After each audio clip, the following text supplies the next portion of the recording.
Our prayer this morning is by Wayne Arneson.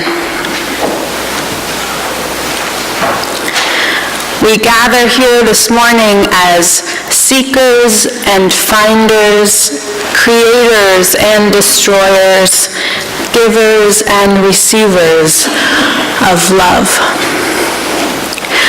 From the day of our birth, we have asked for love, and yet as we grow and change, in time we realize how little we really know about how love is given and how to grow within its nurture.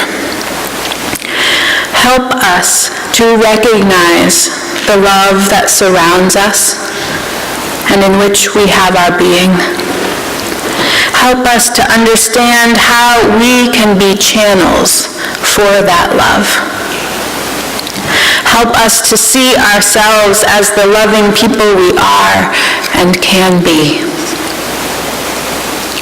In silence now, we bring to our mind's eye the people who have loved us and continue to love us. People who are not here with us today, but whose love we carry with us. People who are there every day and whose love we sometimes take for granted. People who might be within our circle of love, could we but extend it a little further. In silence now, we hold these people in our hearts. Our reading this morning is a letter that was written by Reese Brewer to his friends and family after Hurricane Katrina. It was written September 18th, 2005. Yesterday, I was able to drive through the streets of New Orleans for the first time since Katrina. Two things struck me more than the destruction and the stench. One was a large piece of roofing tin wedged between two posts in the neutral ground of Claiborne Avenue. On it, someone had painted in large, neat lettering, "God help us." A few blocks away, someone had painted in the street with huge lettering the word "thanks," obviously meant to be read only from above. I could just hear God say, "I am here," Reese writes, "and everyone who follows me is here too. They will help you." "You were there for me," Reese writes. "Thank you. All my physical assets fit into my car with room to spare, and my financial assets are whatever some nameless adjuster at Allstate says they are. Basically, all my real assets are friends and family, and I am discovering that I have both in abundance. With love and gratitude, Reese."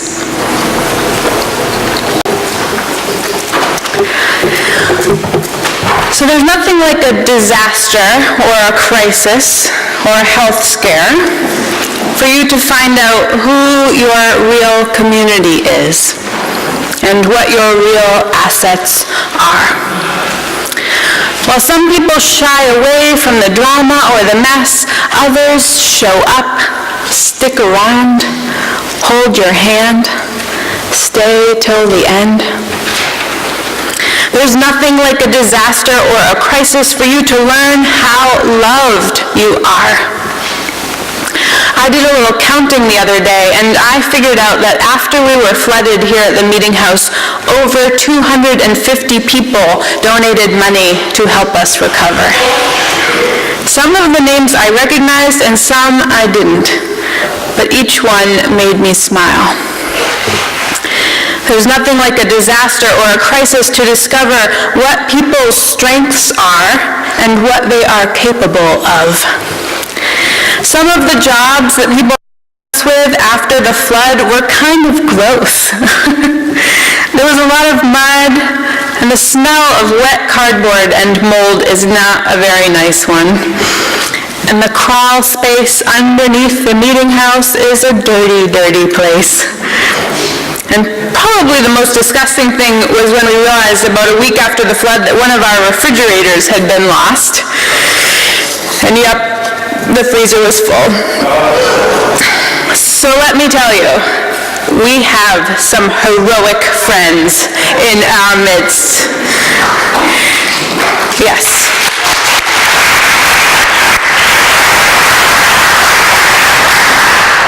There's nothing like a disaster or a crisis for you to learn what your true assets are. We did a lot of clearing out of closets and a lot of throwing wet things out after the flood, and it was sad. But it also caused us to take stock of what our real assets were, and like Reese, it didn't come down to things at all. It came down to friends. And in case we didn't know it before, we have those in abundance. I've been thinking about why so many people have been so generous and helpful to us. Some of them told us in their cards, actually, "My cousin's wedding was there," they said. Or, "You offered us space once." Or, "The meeting house has done so much for this community." Thinking of you from afar, they said, "Remember, you are not alone." So I've been thinking about how in the past, the meeting house has been there for people when they were in need. And now people are showing up for the meeting house. And I've also been thinking in general about what motivates people to help others. Why do we do good deeds? Why do we give? If you take a look at each of the world's religious traditions, there's a lot of encouragement to behave well and to help others. And each tradition takes a slightly different track, but they all kind of edge toward that do unto others as you would have them do unto you theme. There's a lot of variation in how different traditions try to motivate us to do good deeds. In Islam, charity is one of the pillars. It's how you show your faith as a good Muslim. In Hinduism and Buddhism, you hear about the word karma, right? The idea that current actions influence future experiences. So good deeds contribute to good karma and future happiness, and bad deeds contribute to bad karma and future suffering. In some traditions, good deeds affect not only your own lifetime, but also how you will be reborn in the next lifetime. No one wants to come back as like a gnat, for instance. You're hoping for another human life or something more enlightened. Or if you're going to be an animal, wouldn't it be great to be reborn as an eagle or maybe a dolphin? When I was studying Buddhism in Taiwan, the monastery that I was studying at followed something called Pure Land Buddhism. And part of the philosophy of that branch of Buddhism was that you could earn merits by doing good deeds. And so all of our food at the monastery was donated, and people would come and volunteer on the grounds, and everyone was always so kind to us all the time, wherever we went. And part of the reason was that each gift or kindness they were offering to us was also earning them merits, and these merits would help them to be reborn in the Pure Land. In the Christian tradition, many people are motivated to do good deeds with the promise of getting into heaven.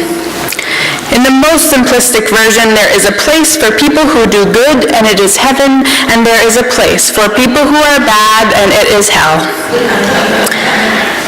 So one is motivated both by the promise of heaven and by the fear, right? That fear of damnation. Now, each strand of Christianity has its own take. The Calvinists believed that the people were predestined to go to either heaven or hell, and that before you're even born, it had been decided already which place you were destined for. Now, one might think that this would not be a big enticement to do good deeds. Since your fate had already been decided, you might as well have a lot of fun here on earth, right? But people were so anxious to prove to each other that they were on the heaven track, that they decided to act the part. And indeed, a lot of good deeds resulted from this moral posturing. And really, wanting people to think we are good is still a pretty strong motivator for most of us, if we're being honest, right? The early Unitarians believed in something they called salvation by character. It wasn't that our good deeds were going to be rewarded or our bad deeds punished.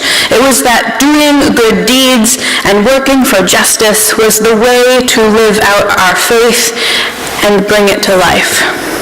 Salvation by character.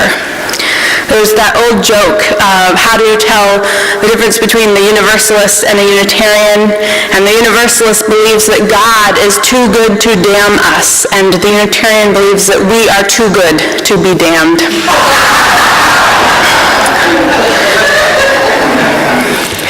So these are really interesting things to think about when we think about why people help each other and what it is that motivates ourselves to do good in the world. Why be good? What motivates us? Is it a sense of karma, that if we put good into the world, good will come back to us in some way? Is it the warm, fuzzy feeling we get when we help someone?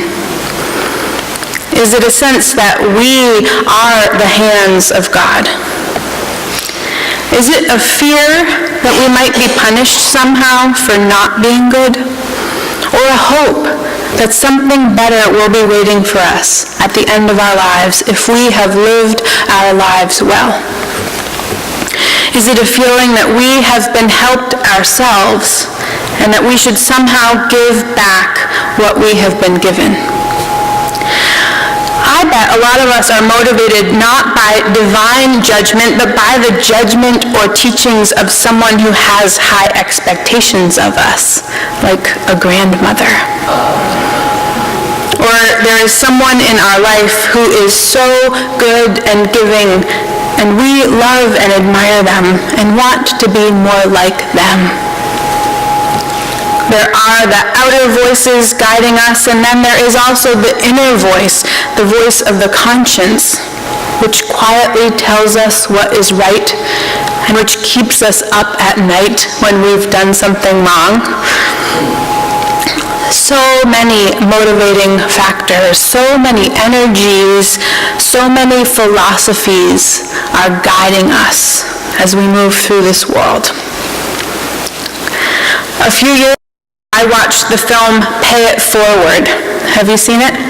Some of you. Haley Joel Osment plays Trevor, a 12-year-old boy entering the 7th grade in Las Vegas. His social studies teacher gives the class an assignment to devise and put into action a plan that will somehow change the world for the better. Trevor's plan is a charitable program based on the networking of good deeds. He calls his plan Pay It Forward.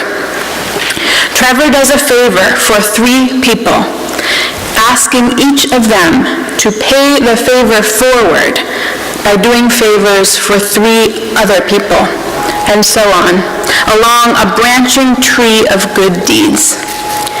His first good deed is to let a homeless man named Jerry live in his garage. Jerry pays the favor forward by doing car repairs for Trevor's mother.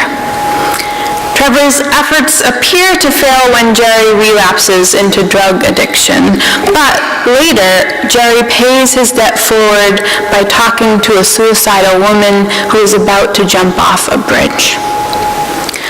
Meanwhile, Trevor's mother, Arlene, played by Helen Hunt, confronts the social studies teacher about Trevor's project after she discovers a homeless man named Jerry living in her garage.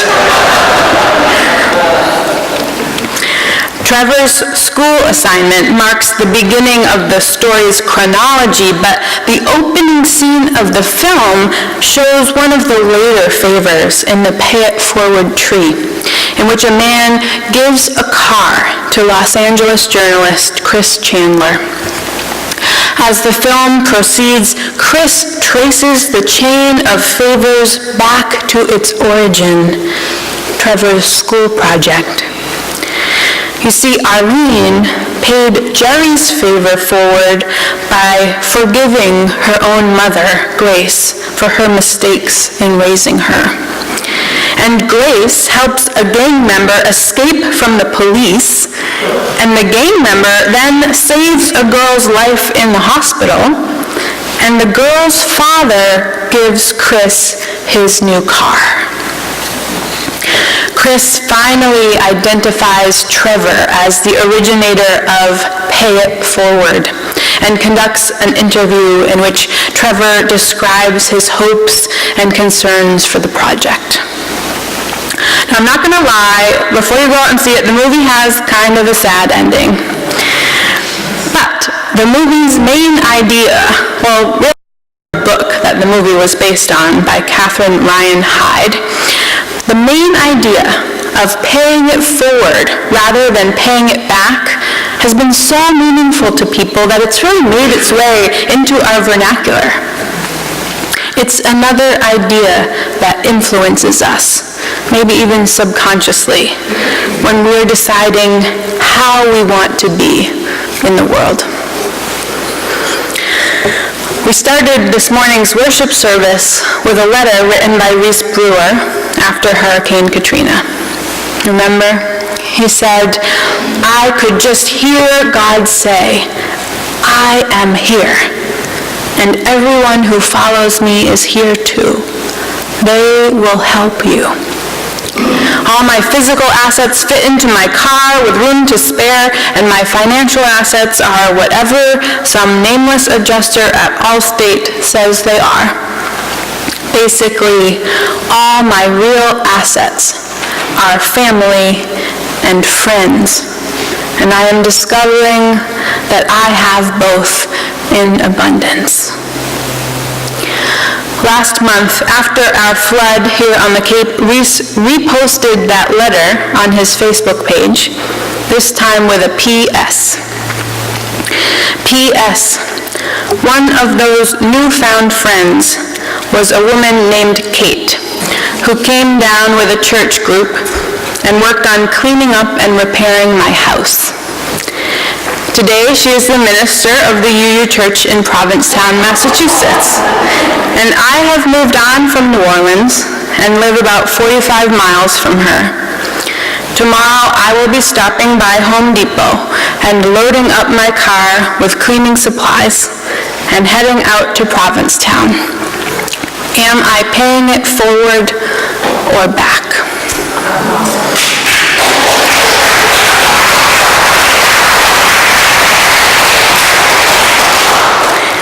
Here's what I wrote in response. I have been thinking of this as full circle and reflecting on how offering help in the past is making it easier to accept help now. And I am full of deep gratitude for the support of a friend who truly understands what this is like. We haven't experienced anything near to the scale of what you all went through, but we are also making that same discovery, that our true assets are not things, but friends. This week is Valentine's Day, and as I do every year, I invite you to celebrate the love in your life. Not just the romantic relationships, but the friendships that you have created and sustained and that sustain you. The friendships that are full of love. The ones that are your true assets. And as we do each year, we will be handing out Valentines for you. But this year, the Valentine you receive is not for you. It is for you to pay forward. It is for you to give to someone else. So we've left them blank. And it is up to you to fill yours out and decide who to give it or send it to. And I don't really care if your motivation is to receive love in return, or to prove your goodness, or to pay someone back for loving you unconditionally, or because you were just really good at following instructions and your minister told you to do it. The important part is that you are sending that love into the world. Let's pay it forward. And let's also complete the circle. So downstairs, I have a thank you card for you to sign for Reese. He did indeed bring a car full of cleaning supplies, including a wet-dry vacuum, and mops and buckets and gloves and gallons of Murphy's oil and everything that we needed to clean up after the flood. On the card, there's a picture of me and Reese together with those cleaning supplies in the background. But more importantly, he brought a hug and a reminder that we are loved. We are loved. Happy Valentine's Day. Amen, and blessed be.